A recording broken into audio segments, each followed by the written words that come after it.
All right, so check this out. I got new glasses. You might remember that a couple of months ago that I lost my glasses in the bottom of the lake, which forced me to get contacts, which is something I haven't done in like 25 years. And I honestly didn't know if I would like it or not. Just, you know, the poking yourself in the eyeball, but also just how it makes your face look. I've been looking at my face for the last 20 some odd years with glasses on it. And I thought that the contacts would be something that I would just temporarily use until I could finally get another pair of glasses. But see, now that I have the glasses, and that's been after several weeks of wearing just the contacts, what I'm learning is that it's actually kind of fun to maybe treat the glasses as an accessory, something you put on maybe like a watch or a bracelet or something like that. And so one day you can do that, and then another days you can switch it up and you can go with just the contacts that have nothing on your face. Today, I think I want to wear the glasses.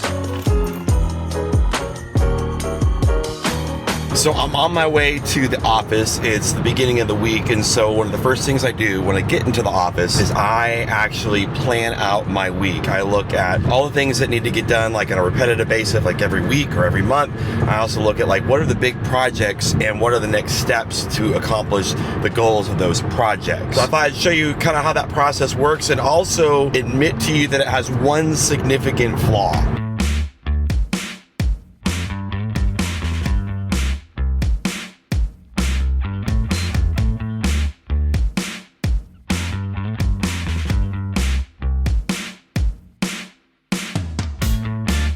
So I have this app right here, which is pretty much my to-do list. It doesn't have to be an app. It can be a Word document. It can even be like Post-it notes that you put in various places. What you need though is the ability to, like, once you throw everything that you possibly could think of that needs to be done, you need to be able to like reorganize and like put them in a certain order. But then I have this document over here, which is, I have it in Evernote, but again, it could be a Word document. It could be something that's written down. But these are my goals. These are the projects that I'm involved with over the course of the next 3 to 6 months. So every week I sit down with this document and I look through all of this and I say, okay, what are some things I can do this week that moves this project forward? I might not touch every single project on here, but as I prioritize, I might look and say, well, I need to do some research on that, or I need to make a phone call, or I need to buy something on Amazon. Well, then that goes into a to-do list that is in this app. And based on the goals of what I'm trying to accomplish in the next 3 to 6 months, it then formulates what I want to accomplish for the next week. The last thing I do, and this is important, is once I have everything in here, the things I want to accomplish this week, I assign each thing to a day of the week this week that I want it to be done. Because a to-do list is just a to-do list. If you just decide what needs to happen, that's not helpful. You need to decide what and when it's going to get done. But the benefit of that is that now that you've formulated that, you don't have to think about that ever again for the rest of the week. You just sit down at your desk and you start executing the list. You don't have to think about any of this. You just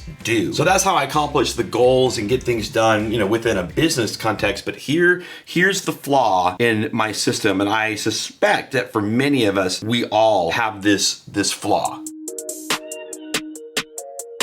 There's a lot of advice out there on time management and how to achieve your goals and how to prioritize. Lots of books on leadership and stuff like that. And people like me eat that stuff up. And then we go and apply it to our vocations and to our business lives. But I don't see a lot of people applying that to their home lives and to their families. I mean, there are things from home that make it to my to-do list, but where's my 3 to 6 month goal list for my family? It could be super tangible, like, hey, we need to get the fence fixed. How do we need to make that happen? But it might be things like, you know, I only have a couple more years with my daughters before they go off to college. How am I maximizing the time that I have with them right now? Maybe it's a goal of planning a vacation once a year with my wife to go somewhere. Where's my 3 to 6 month goal list where I review that and I move that goal one step forward based on what I do this week? That's the flaw. That's what's missing. And that's what I want to get better at.